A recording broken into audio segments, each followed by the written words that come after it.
Okay, it is getting to be that time of year, holiday season, right? Where we are going to be tempted all over the place to stray from how we normally eat and probably binge on some things we don't generally get a ton of. The good news is that is completely okay.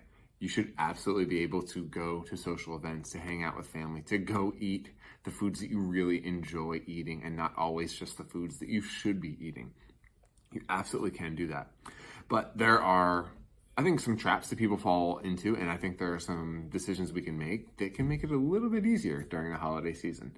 So I think one trap that a lot of people fall into still, or maybe have in the past, is the approach of, well, I know I have this big Thanksgiving meal coming later this afternoon, so I didn't eat any breakfast because of that, or I ate something very small.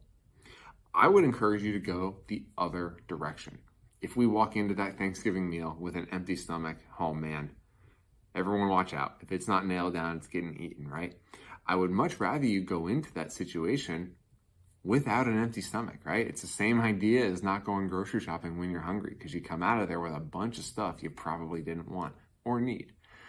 On the opposite side of it, you should be waking up Thanksgiving Day and having a breakfast. Have your normal breakfast.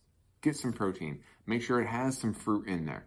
And what we are trying to do, rather than not eat anything in preparation, we're going to bank a whole bunch of healthy decisions earlier in the day. So when we get to that, what's going to be a less healthy meal, it's not as bad. We have a little bit of a buffer because we were dedicated earlier in the day. Now, you can make this an even more micro approach. If we take it all the way down to just the meal, whether it's Thanksgiving or whatever family event you are at, maybe you set some rules for yourself just to keep it in bounds. Doesn't have to be perfect, and it shouldn't be, but just a couple parameters to make it easy. So how about if you're gonna go get seconds, you have to come back with a vegetable. There has to be a scoop of green beans or a scoop of broccoli on that plate. That mountain of potatoes can be that high if you want it to be, but if you get in seconds, you have to come back with a vegetable. Maybe that's not exactly the rule you want to apply, but there's definitely a lot of chances to have some little rules to just mitigate some of the going off the rails that is inevitably going to happen in Thanksgiving, Christmas, and all of the social events that are going to come onto our calendars in the next couple weeks here.